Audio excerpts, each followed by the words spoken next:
Hi guys, and today I'm going to show you how to make a Lego machine gun for your Legos. So, this is how it looks like when you're all finished. And now we're gonna make it. So these are the pieces you're gonna need. A long rifle. Next, this piece.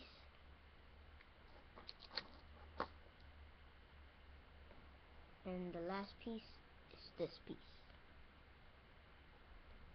Okay, now, first you take the rifle,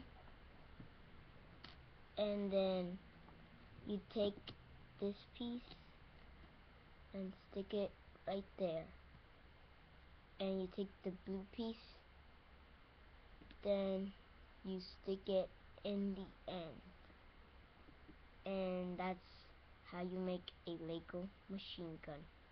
And you could take one of your Legos and put it on its hand so it could shoot to robbers or something like that. And I put it on the robber. It's like, I'm gonna kill you. Then the police comes in. Oh, he dies. So that's all for the video. I hope you like this video. Put comments and please subscribe. Bye.